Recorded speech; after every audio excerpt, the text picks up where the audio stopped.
Saúde às irmãs e aos irmãos com a graça e a paz do nosso Senhor Jesus. Vamos dar início ao nosso colo dominical com uma oração. Senhor Deus, te agradecemos neste momento por aprendermos algo mais da Tua santa palavra que nos edifica, que nos ilumina, que nos prepara. E assim, através da ação do Teu Santo Espírito, continue iluminando nossas mentes, para que possamos absorver da Tua palavra e colocar em prática. Te agradecemos no nome de Jesus. Amém. O tema da lição de hoje é sobre o Pentecostes. Estamos celebrando hoje o dia de Pentecostes. O texto bíblico base para nós, Atos, capítulo 2, versículo 1 ao 12. Ao cumprir-se o dia de Pentecostes, estavam todos reunidos no mesmo lugar. De repente veio do céu um som como de um vento impetuoso e encheu toda a casa onde estavam sentados. E apareceram distribuídas entre eles línguas como que de fogo, as quais pousaram sobre cada um deles. Todos ficaram cheios do Espírito Santo e começaram a falar em outras línguas, segundo o Espírito lhes concedia que falassem. Estavam orando em Jerusalém, judeus, homens piedosos, vindo de todas as nações debaixo do céu. E assim, quando se ouvir aquela voz, afluiu a multidão, que foi tomada de perplexidade, porque cada um os ouvia falar na sua própria língua. Estavam atônitos e se admiravam, dizendo: Vejam, não são galileus todos esses que aí estão falando? Então, como os ouvimos falar, cada um na nossa própria língua materna? Somos partos, medos, elamitas e os naturais da Mesopotâmia, Judéia, Capadócia, Ponto e Ásia, da Frígia, da Panfilha, do Egito e das regiões da Líbia, nas mediações de Cirene, e romanos que aqui residem, tanto judeus como prosélitos, cretenses e árabes. Como os ouvimos falar sobre as grandezas de Deus em nossas próprias línguas? Todos, atônitos e perplexos, perguntavam uns aos outros: o que será que isso quer dizer? Irmãos e irmãs, todos os valores da religião judaica, e não são pequenos, foram retomados e realçados em Cristo. A Páscoa dos judeus era a sua festa de libertação, lembrando-lhes que Deus os havia libertado da sua opressão no Egito. Deus, pela ressurreição, poderosamente manifestou Jesus como seu Filho e fez da Páscoa o símbolo da libertação universal. O Pentecostes, 7 semanas após, lembrava aos judeus que Deus estabelecera com eles uma aliança e havia-lhes dado a sua lei, Êxodo 20, versículo 2. Assim, esse texto sugere a ligação íntima entre os dois eventos. O Pentecoste cristão, assinalado pela manifestação do Espírito de Deus, foi a renovação da aliança entre Deus e seu novo povo, não mais apenas de judeus, mas de todas as nações que estão debaixo do céu. Atos 2, 5. E no meio do qual não só filhos como filhas profetizam, proclamam, e a idade cronológica não constitui mais uma camisa de força, pois nele os jovens terão visões e os velhos terão sonhos. Atos 2:17. Observamos aqui que o Pentecostes ele traz uma novidade de vida para a igreja. Não era algo fechado apenas para os judeus, mas Deus se colocava como Senhor e Salvador de toda a humanidade, de judeus, gregos, gentios, de todos os seres humanos. E também não havia ali idade cronológica, porque Deus veio para salvar a todos. Pessoas idosas, jovens, adultos, crianças, assim como é hoje. A narrativa do acontecimento ocupa um capítulo inteiro no livro de Atos, 2, versículos de 1 ao 47, incluindo a pregação de Pedro, que constitui sua explicação e aplicação do evento. Qual é o sentido duradouro de Pentecoste? Certamente alguns elementos ou fatores desse sentido são os que seguem. O Pentecoste é muito importante para nós porque é nesse dia que nasce a igreja terrena de Jesus, da qual nós fazemos parte. Todas as igrejas na face da terra que apregoam a Cristo Jesus como Senhor e Salvador, sejam as igrejas consideradas tradicionais ou históricas, pentecostais e neopentecostais, fazem parte da igreja terrena de Jesus. Todos nós aceitamos ao Senhor Jesus como Senhor e Salvador. E não importa se a igreja é silenciosa ou barulhenta, O que importa é que o Senhor Jesus é Senhor da sua igreja. Não há placas, não há denominações que sejam superiores a Jesus. Primeiro ponto. O povo de Jesus não seria limitado pelas mesmas restrições dos judeus. Seria aberto a todos que seriamente se dispunham a ser povo de Jesus. Isso não significava, evidentemente, que de repente tornara-se fácil ser discípulo de Jesus. O mesmo Jesus que havia advertido: as raposas têm tocas e as aves têm ninhos, mas o Filho do Homem não tem onde reclinar a cabeça. Mateus 8:20. Também havia declarado: se alguém quiser vir após mim, renuncie a si mesmo, tome-se a sua cruz e siga-me. Mateus 16:24.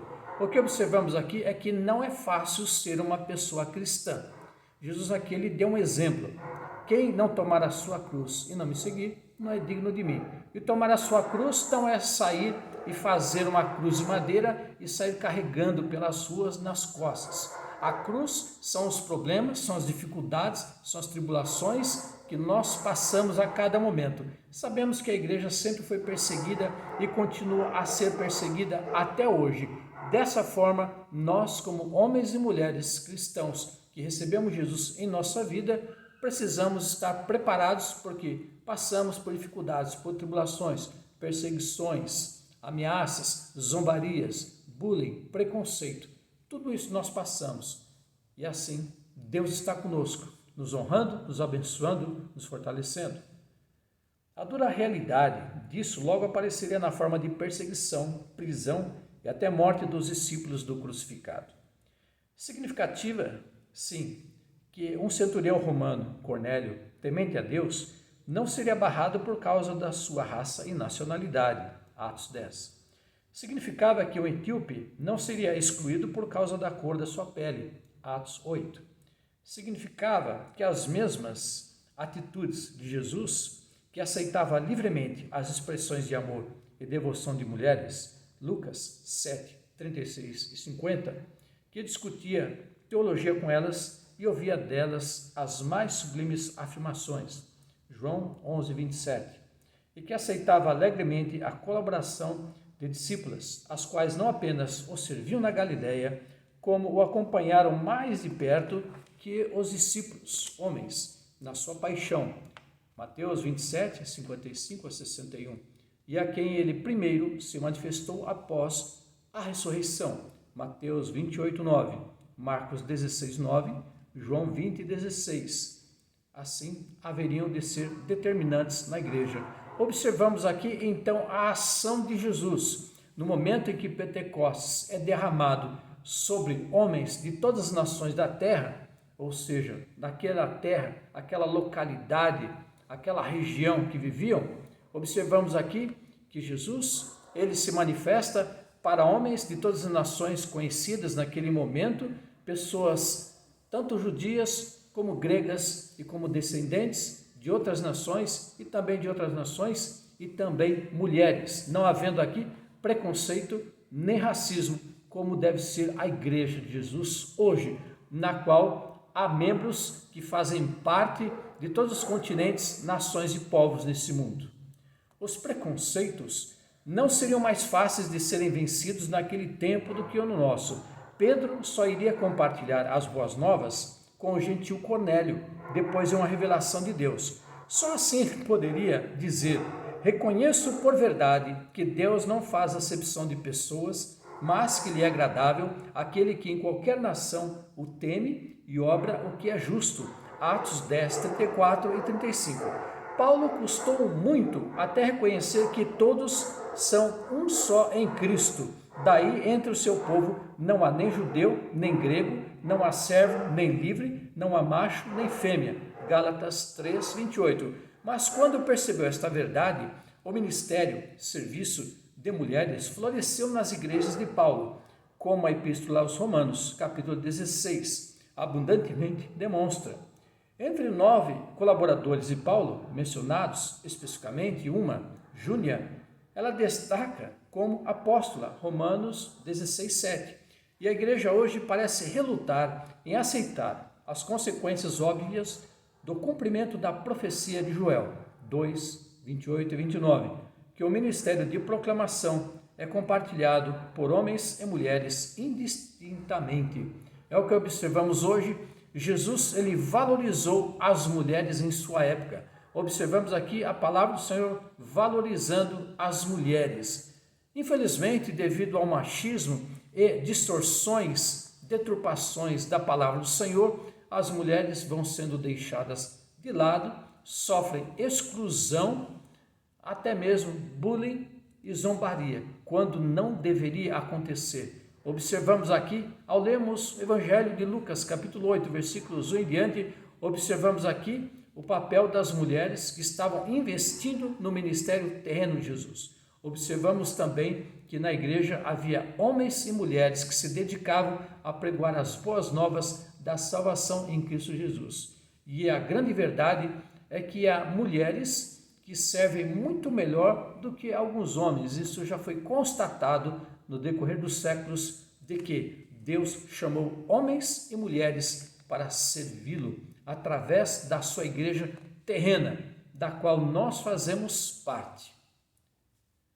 Segundo ponto, o povo de Jesus não seria privado de sua presença, de sua orientação e de seu poder. Aliás, Jesus havia prometido exatamente isso a seus discípulos ainda em vida. Isso é o sentido da chamada Grande Comissão, de Mateus 28. Esta comissão ou ordem é, antes de ordem, uma recitação e promessa. É-me dado todo o poder no céu e na terra. Eis que estou convosco todos os dias. É nesse contexto de declaração e promessa que Jesus ordena o ide. Este é o sentido do portanto. É paralelo a Êxodo 20 e Deuteronômio 5, onde antes de ordenar, não terás outros deuses diante de mim, Deus lembra ao povo que ele havia tirado Israel da escravidão no Egito, portanto, não tereis outros deuses. Palavra do Senhor que observamos aqui. Deus tinha um propósito, Deus tinha algo para o seu povo e em Jesus se cumpre a promessa. Por isso, Jesus, ele está aqui indo diante das pessoas, mostrando-lhes o caminho correto a seguir, a direção que deve ser seguida. E Jesus não tem preconceito contra homens ou mulheres. Observamos aqui Jesus valorizando as mulheres e valorizando até mesmo as crianças, quando elas foram ignoradas pelos seus próprios discípulos que deveriam aprender que Deus, ele deseja a inclusão e não a exclusão. Infelizmente é o que tem acontecido muito hoje. E o papel social da igreja terrena de Jesus neste mundo é proporcionar a comunhão, a partilha, viver praticando a justiça, o amor e o perdão. Quando Deus livrou seu povo Israel da opressão e da escravidão do Egito e trouxe para Canaã para um momento de libertação, de liberdade, é esse desejo que Deus deseja para todos nós, que vivamos em liberdade, possamos viver sem opressão. Esse é o desejo de Deus para nós.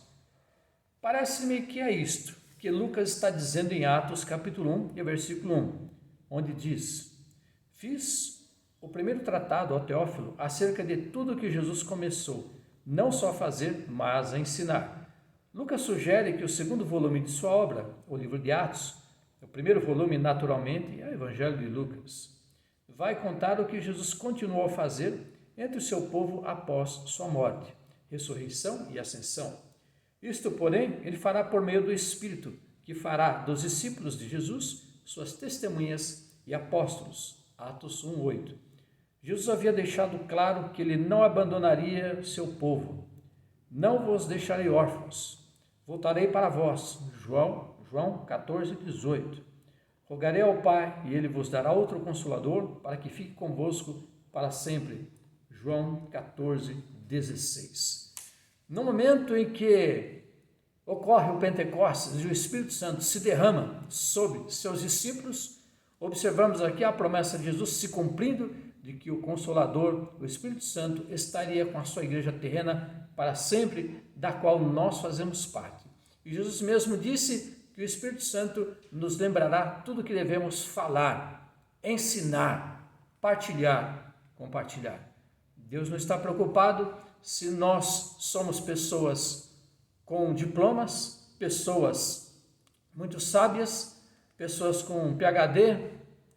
Deus está preocupado é que as boas novas devem ser levadas às pessoas através do nosso testemunho de vida, através da nossa disposição e comprometimento. Uma das evidências de mais importância desta presença de Jesus se encontra no seu acompanhamento e orientação da igreja. Ora, é o anjo do Senhor que ordena a Filipe caminhar pelo caminho que descia de Jerusalém a Gaza, e o Espírito que lhe diz a juntar-se ao carro do mordomo mor da rainha da Etiópia, resultando na conversão do homem, e quiçá por ele na evangelização dos etíopes.